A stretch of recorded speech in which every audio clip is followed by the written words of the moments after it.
Slam dunks, toss-ups, and uh-ohs, all of that on the Rams schedule coming up on Locked On Rams. You are Locked On Rams, your daily Los Angeles Rams podcast. Part of the Locked On Podcast Network, your team every day.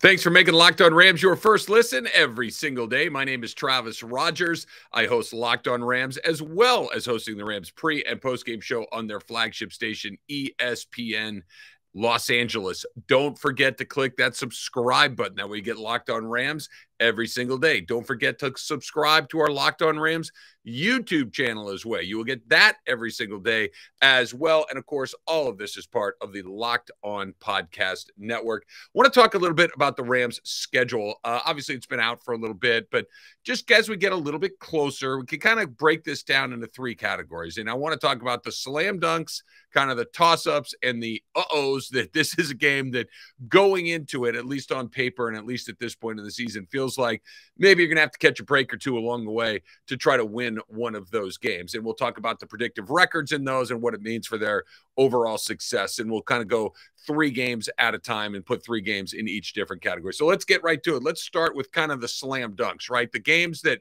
if the Rams are going to win, let's say you want to win 11 games, okay? If you want to go 11-6, it's very likely in a playoff spot. 12-6 is very likely going to win that division. And certainly if you get to 13, forget about it. You're off to the races at that point. And, you're going to win the division. You might be competing for a top seed or maybe a second seed along the way. So let's kind of talk about 3 games that feel like slam dunks, that feel like they absolutely have to put this thing in the bank, that these are games you have to win. And it's funny, and we'll talk about these as we go through it as well.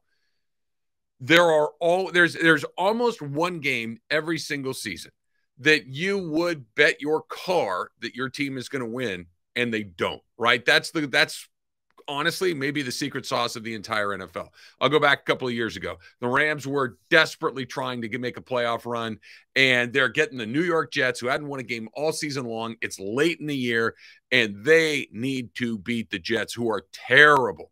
They lose. That's the NFL, right? Even though the same things or the certain things feel like a lock, they very rarely are. But here are 3 games that I think they absolutely have to win. The first one I want to talk about is week 2 against the Atlanta Falcons. It's home. It's at SoFi Stadium, and it's going to be coming off they're going to have a nice long week leading into it because, of course, they open up Thursday against Buffalo week 1. They do not play that first weekend, and then they play the following Sunday at home against Atlanta.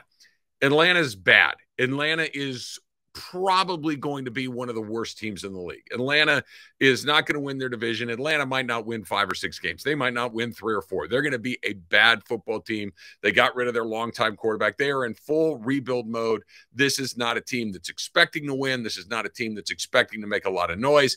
You have to put it on them and get that what hopefully would be a second win, but potentially could be a first win depending on what happens against Buffalo in that opener. You have to have that game. Okay, coming up about a month after that, week 6, also at home, also an NFC South opponent, and a team that just made a big acquisition, or at least a big acquisition as far as media noise goes, the Carolina Panthers. Carolina comes to the Coliseum. Maybe it's Sam Darnold. Maybe it's Baker Mayfield.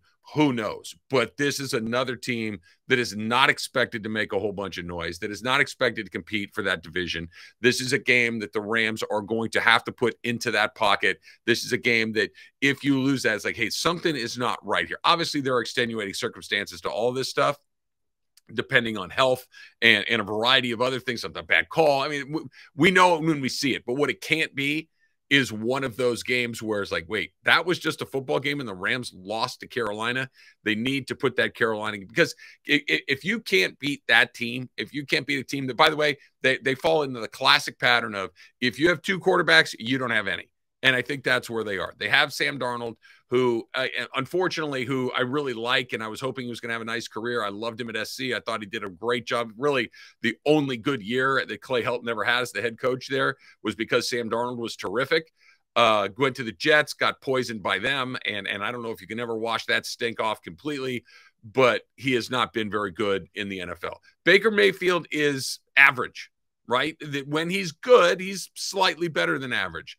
When he's not very good, he's pretty darn bad, and he's not very good very often. So I do not think that that's a game that the Rams have to sweat. And then finally, another home game. No big surprise there. These are the slam dunks that we're talking about. Week 13, Seattle back at SoFi, right? Seattle is the bottom of this division. They gave up on Russell Wilson. Bobby Wagner is here with the Rams. They lost arguably their best defensive player along the way. This is not a team that's expected to make a lot of noise. The Rams can put 3 wins in the bank as you look at the schedule right now. Week 2 against the Falcons, bad team, got rid of their quarterback. Week 6 against the Carolina Panthers, not a very good team. They have 2 quarterbacks, neither one of them is very good, and they drafted a quarterback in Matt Corral, so who knows who's going to be under center by the time that they get to SoFi Stadium in week 6. And then finally, Seattle, Russell Wilson is in Denver. Russell Wilson is, I don't want to be here anymore. This team is not the team that I need it to be. And he's down the road. The Rams need to go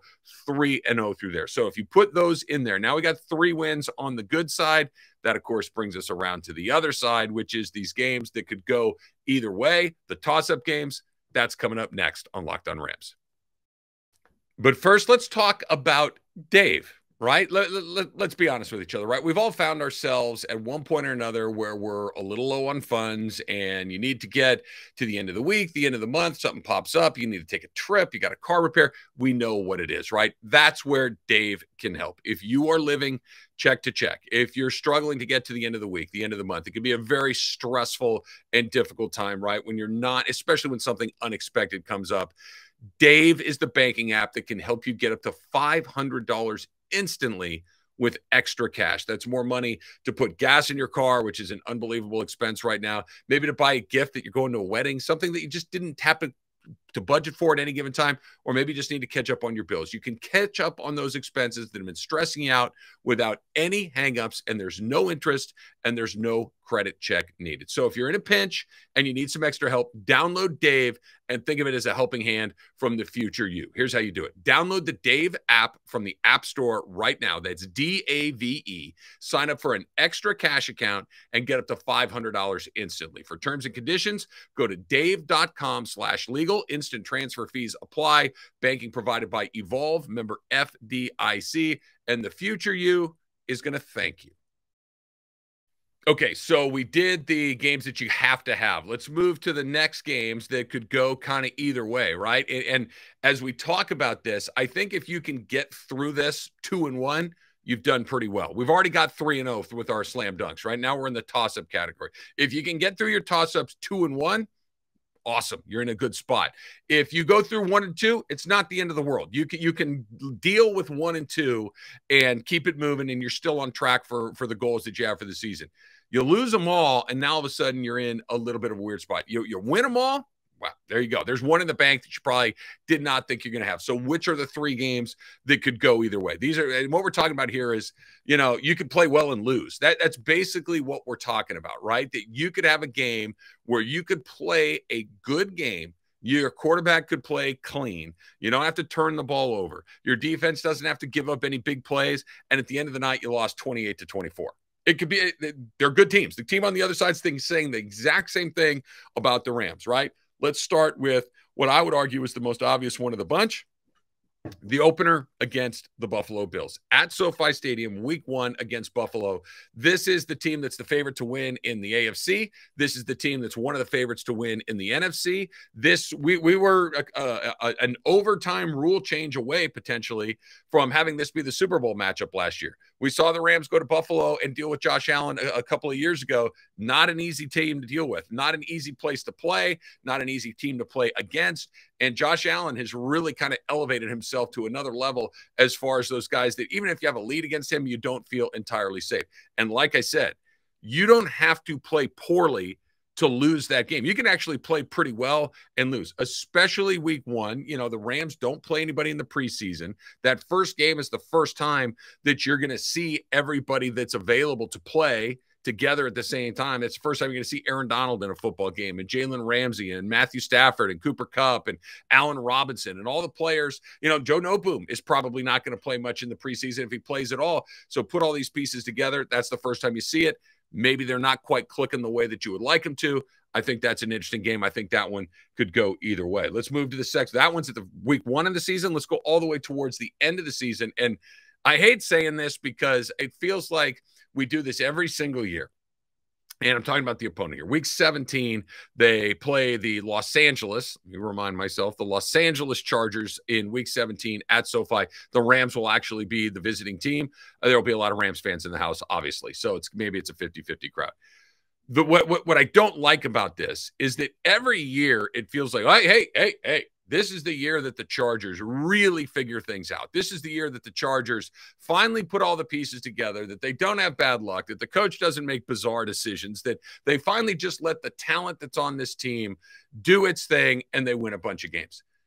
Feels like that, right? They got Sebastian Joseph Day from the Rams. They've got Khalil Mack. They already had Bosa. They already had Herbert. They already had Keenan Allen. They already had Derwin James. They got a really good team, but they always kind of charger it up. That being said, I really do feel like this is an opportunity for them to have a really productive season. It's going to be late in the year. It could mean a lot for the Chargers. It could mean a lot for the Rams. There's only one more game after the fact, and this could be an absolute must-have-it for both sides, which means that it's a toss-up game. Again, I'll say it again. When I'm talking about toss-up games, I'm talking about games that you could play well in and still lose. Right? You could have a day where Matthew Stafford throws a few touchdown passes, where Cam Akers runs for 80 yards, where the defense gets all over Justin Herbert for periods of time. But at the end of the day, you look around, 31-28, we didn't get it done. It could easily happen. I think that Charger game goes into the toss-up game as well. Now, like I said, I do not like saying that because the Chargers are one of those teams that always sucker me in to think that they're going to be a halfway decent team or a really good team.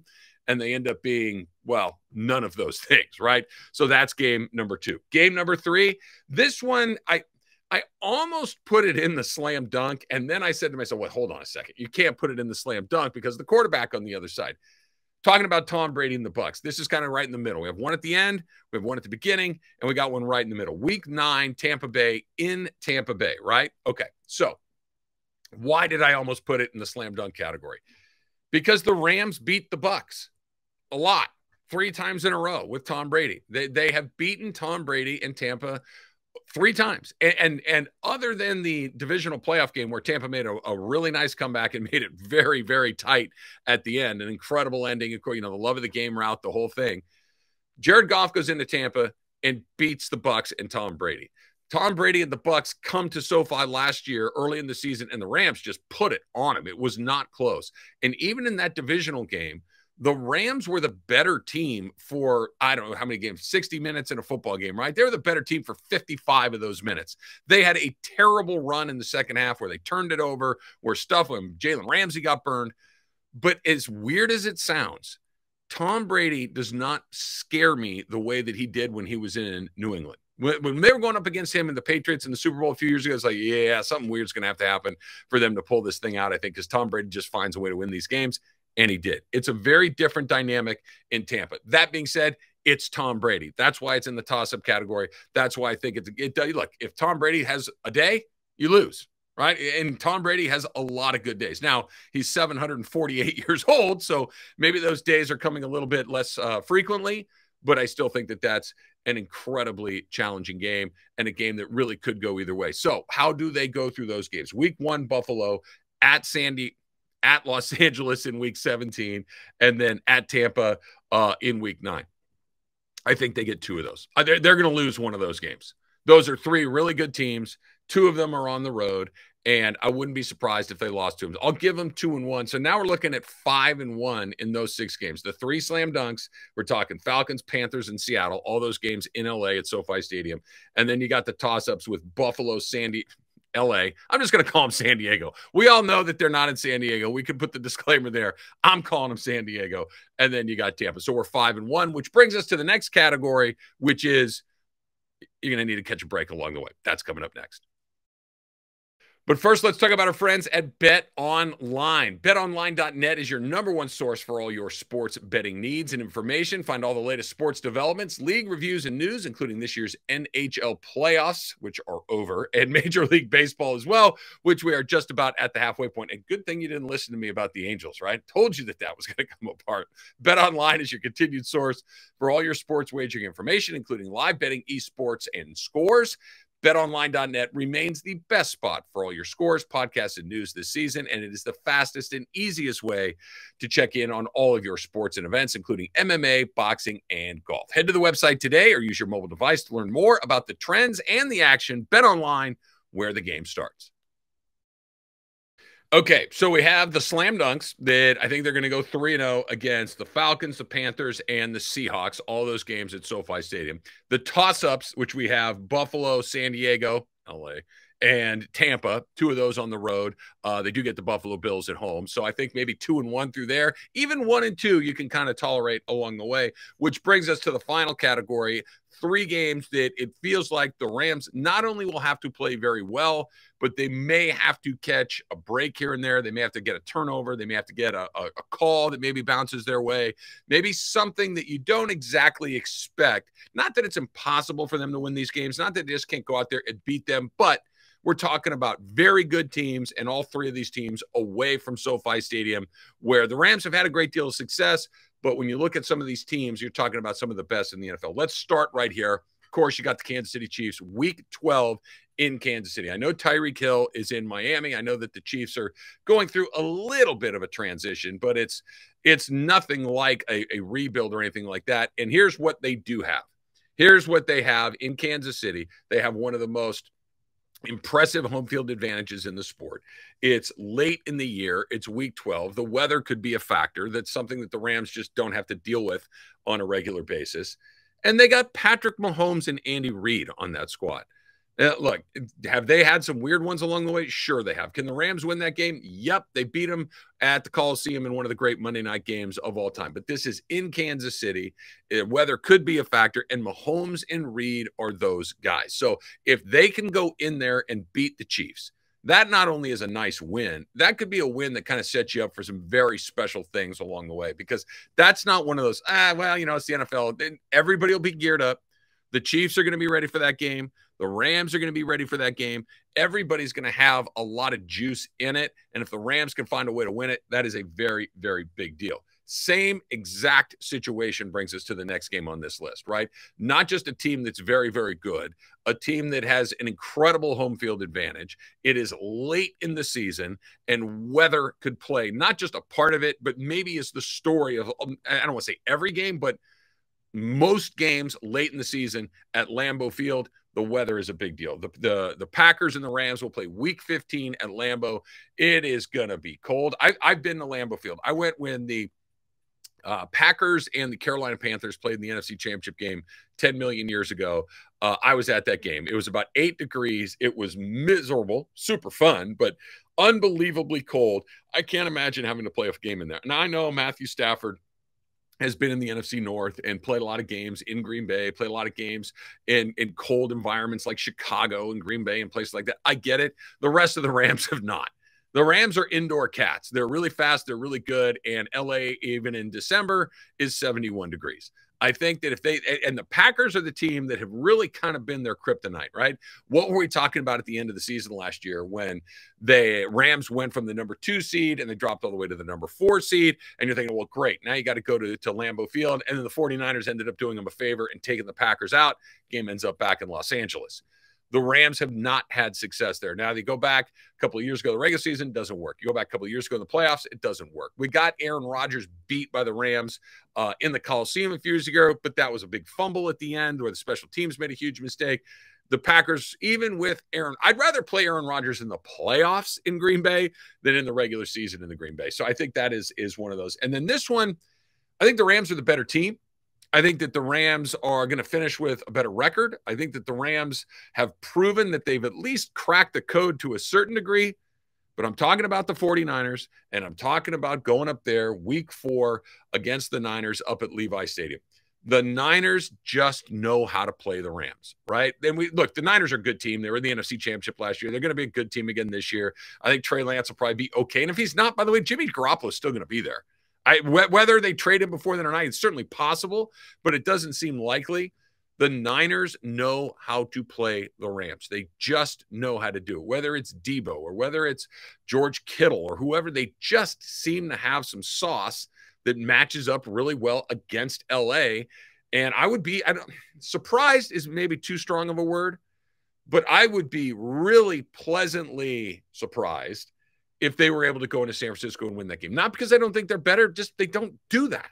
They haven't done it. What was it? 5-6 times in a row they'd lost to them until the NFC Championship game. I know that, sometimes when you finally beat your big brother or older brother or your rival or whoever it is, that it becomes a little easier after that.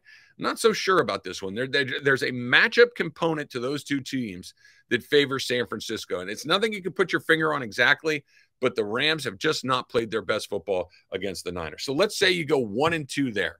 You go 2-1 in the middle. Okay, so we're 3-3. We're 6-3 if you take those 3 games at the beginning.